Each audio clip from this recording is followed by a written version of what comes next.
नमस्कार दोस्तों, स्वागत है आप सभी का आपके अपने YouTube चैनल पे जिसका नाम है गुरुकुल एजुकेशन। जिसमें मैं लेकर आया हूं आपके लिए 22nd क्लास, जिसमें हम बात कर रहे हैं। अभी तक हमने बात किया था यूनियन के, जो भी हमने यूनियन का इंट्रोडक्शन देखा था पिछली क्लास में हमने देखा था। और आज हम बात करेंगे यूनियन में जो हमने देखा था लेजिस्लेटिव, एग्जीक्यूटिव और जुडिशरी। उसमें से एक पार्ट देखेंगे एग्जीक्यूटिव के बारे में, जो हमारा कार्यपालिका है उसके बारे में हम बात करेंगे।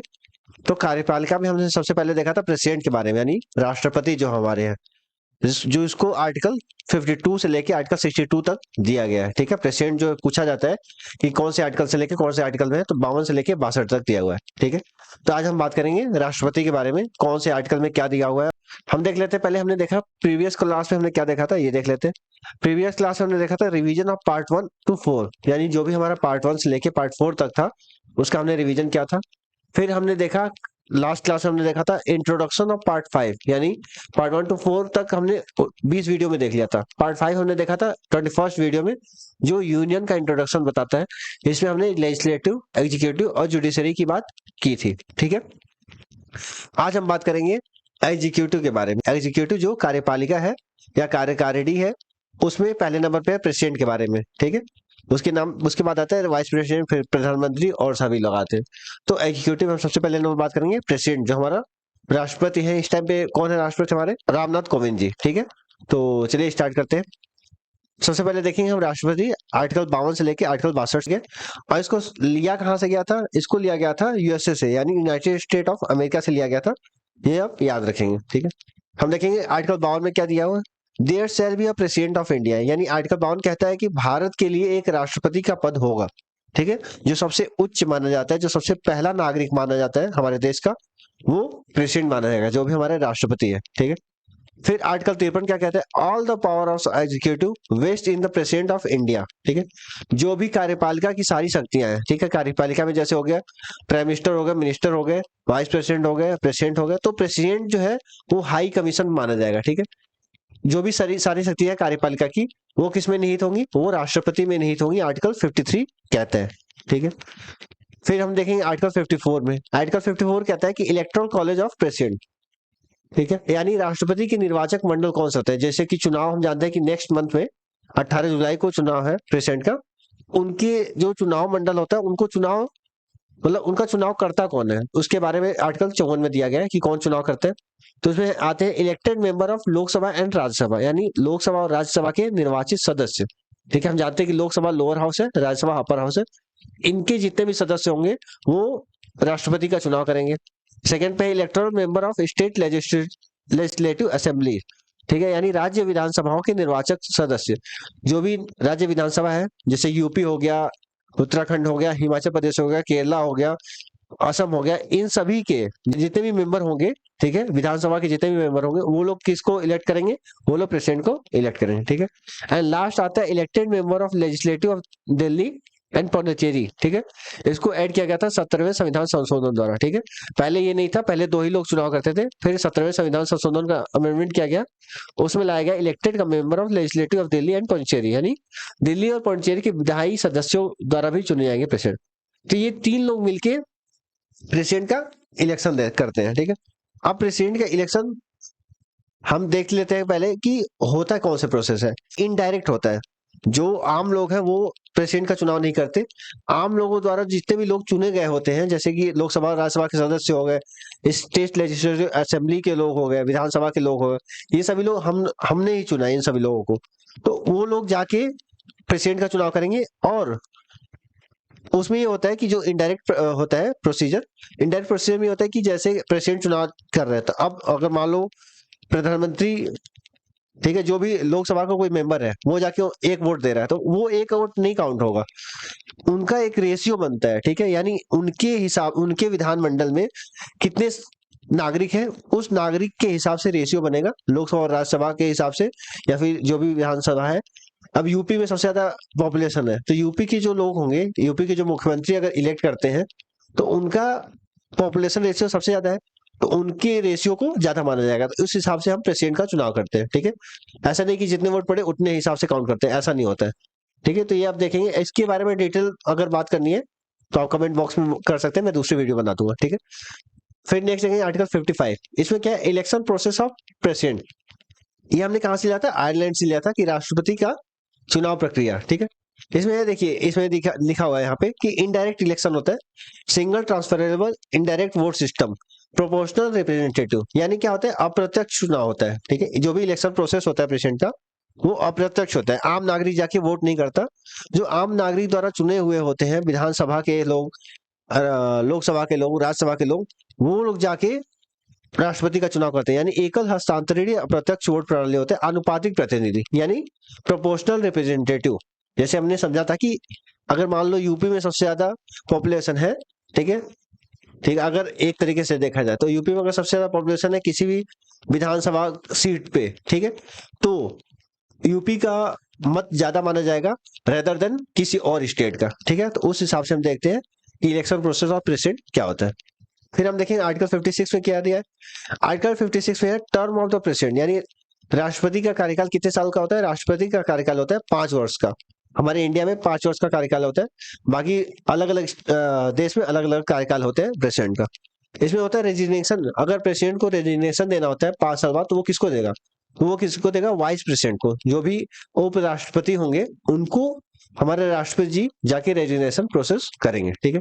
फिर नेक्स्ट बात करते हैं आर्टिकल 57, उसमें दिया हुआ है प्रोविजन ऑफ द री इलेक्शन ऑफ द प्रेसिडेंट, यानी राष्ट्रपति के पुनर्निर्वाचन का प्रावधान दिया गया है आर्टिकल 57 में। आर्टिकल 58 बात करता है क्वालिफिकेशन ऑफ द प्रेसिडेंट, यानी राष्ट्रपति की योग्यता क्या होनी चाहिए। तो हम चलिए देखते हैं। उसमें है कि पहले नंबर पे ही must B citizen of India, यानी उसे भारत का नागरिक होना चाहिए। अब भारत का नागरिक ये नहीं कि जन्म से ही हो, अगर कोई व्यक्ति है जो यहाँ पे आके बस गया और उसको भारतीय नागरिक प्राप्त है, तो भी प्रेसिडेंट वो बन सकता है अगर उसकी योग्यता है वैसे, तो ठीक है। He must be completed at the age of 35 years. ये क्वेश्चन आया हुआ है कि राष्ट्रपति पद के लिए मिनिमम एज कितनी होनी चाहिए, तो 35 साल मिनिमम एज होनी चाहिए राष्ट्रपति पद के उम्मीदवार के लिए, ठीक है। तो 35 साल की उम्र पूरा करना होगा, ठीक है। He must be eligible to a member of Lok Sabha, यानी जो लोकसभा है हमारी, उसका सदस्य बनने के लिए पात्र हो। उसका सदस्य होना नहीं चाहिए, बस उसका सदस्य ऐसा हो कि वो अगर कहीं से इलेक्शन लड़े तो लोकसभा का सदस्य बन सके, तो ये उसके पात्र हो, ठीक है, यानी एलिजिबल हो। जरूरी नहीं उसमें मेंबर बनने की काबिलियत होनी चाहिए, ठीक है, लोकसभा मेंबर की। तो ये 3 जो है हमने देखा कि इंडिया के सिटीजन हो, 35 साल मिनिमम एज होनी चाहिए, लोकसभा का मेंबर बनने लायक हो, और he should not be holding any office of profit under the government, यानी उसे सरकार के अधीन लाभ का कोई पद धारण नहीं करना चाहिए।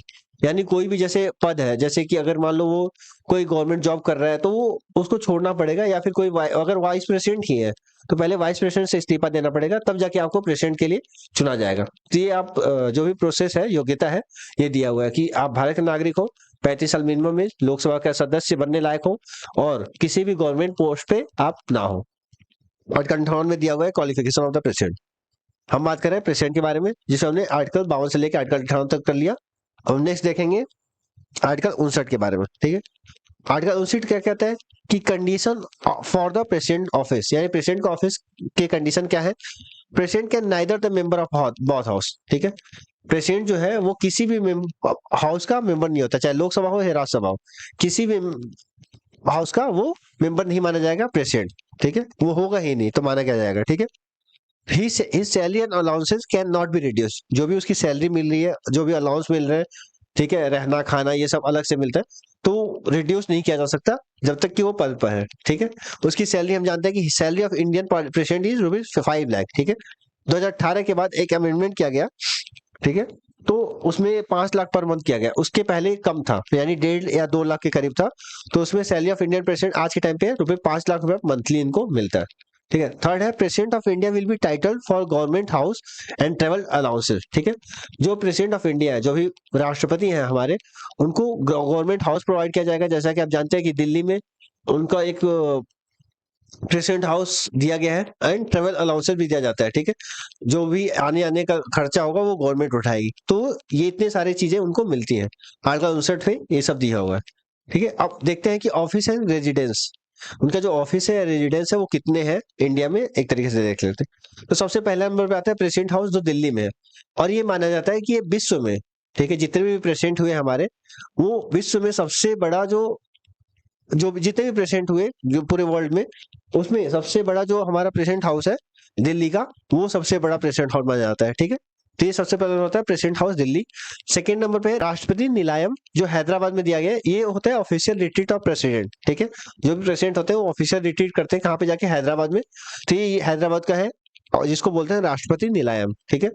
नेक्स्ट है छाबरा, शिमला में पड़ता है, जिसको ऑफिशियल रिट्रीट के लिए रखा गया है। ये थर्ड है। यानी 3 ऐसे प्रमुख भवन है जहाँ पे राष्ट्रपति जाता है और अपने कार्य को संभालता है या फिर रहता है, ठीक है। तो ये आप देख सकते हैं 3 है, एक तो प्रेसिडेंट हाउस दिल्ली, एक राष्ट्रपति निलायम जो हैदराबाद में, और एक छाबरा में है शिमला में, ठीक है, ऑफिशियल रिट्रीट के लिए, ठीक। तो ऑफिशियल रेजिडेंस के बारे में दिया हुआ है। इसके अलावा भी जो व्हीकल होता है इनका, मिलता है इनको मर्सिडीज बेंज S600, ठीक है। और उस पे भारत के राष्ट्रपति का लोगो लगा रहेगा।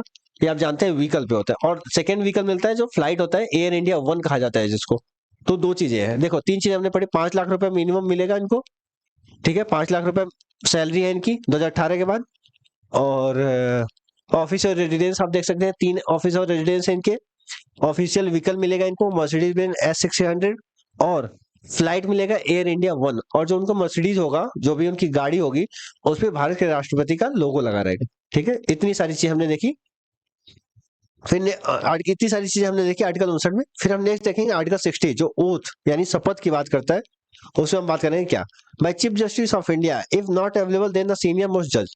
यानी जो राष्ट्रपति शपथ लेते हैं वो कौन दिलाता है उनको। तो ये भी क्वेश्चन आया हुआ है कि चीफ जस्टिस ऑफ इंडिया, ठीक है, जो इस टाइम पे प्रेजेंट टाइम में चीफ जस्टिस होंगे, वो राष्ट्रपति को शपथ दिलाएंगे। जैसे कि 18 जुलाई को इलेक्शन है राष्ट्रपति का, उसमें अगर जो जीतता है, जो भी वोट सिस्टम से जीतेगा, उसको जो फिर 21 तारीख को या फिर 22 या 23 को जो भी शपथ दिलाया जाएगा, उसको शपथ कौन दिलाएगा, चीफ जस्टिस ऑफ इंडिया दिलाएंगे। अगर वो नहीं रहते उस टाइम पे, तो जो सीनियर मोस्ट जज होंगे सुप्रीम कोर्ट के, वो दिलाएंगे, ठीक है।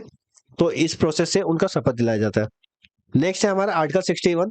इसमें बात करते हैं इम्पीचमेंट ऑफ द प्रेसिडेंट, यानी राष्ट्रपति हैं हमारे, उनके खिलाफ महाभियोग चलाने की, आर्टिकल 61 में, ठीक है। इसमें रीजन क्या होता है, जो इम्पीचमेंट ऑफ प्रोसेस, प्रेसिडेंट कैसे हटाया जा सकता है, इसमें ये दिया हुआ है।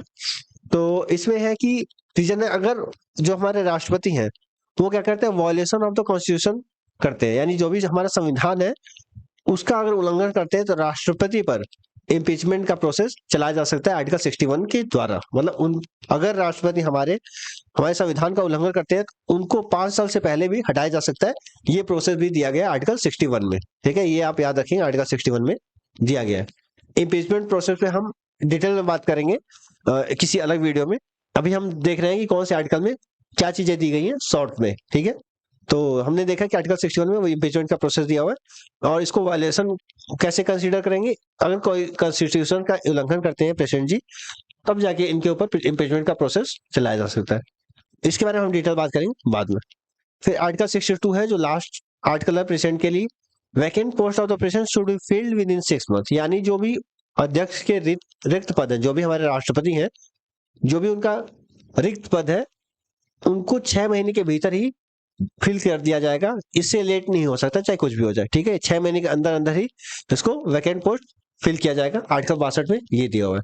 तो हमने आज किया राष्ट्रपति के बारे में, आर्टिकल 52 से लेकर आर्टिकल 62 तक, ठीक है। इसमें हमने देखा कि कौन से प्रोसेस से इनको इलेक्ट किया जाता है, कौन होते हैं इलेक्टोरल कॉलेज में, ठीक है, और इनका इम्पीचमेंट प्रोसेस कौन से आर्टिकल में दिया हुआ है, ये सब हमने देखा।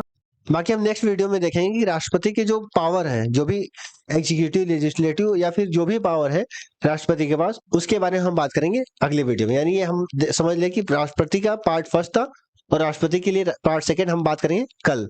तो हमसे जुड़े रहने के लिए टेलीग्राम चैनल आप ज्वाइन कर सकते हैं, जहाँ पे मैं PDF शेयर करता हूँ, ठीक है। इस लिंक हम डिस्क्रिप्शन में भी डालते हैं, तो आप इसको देख सकते हैं। आज का क्वेश्चन ये है, मैं डेली एक क्वेश्चन जरूर देता हूँ। तो आज का क्वेश्चन ये है कि हमारे संविधान में टोटल कितने शेड्यूल्स हैं, ठीक है, और स्टार्टिंग में कितने शेड्यूल से लास्ट में कितने शेड्यूल जोड़े गए थे। तो आप लाइक, शेयर एंड सब्सक्राइब जरूर करें। Thank you very much.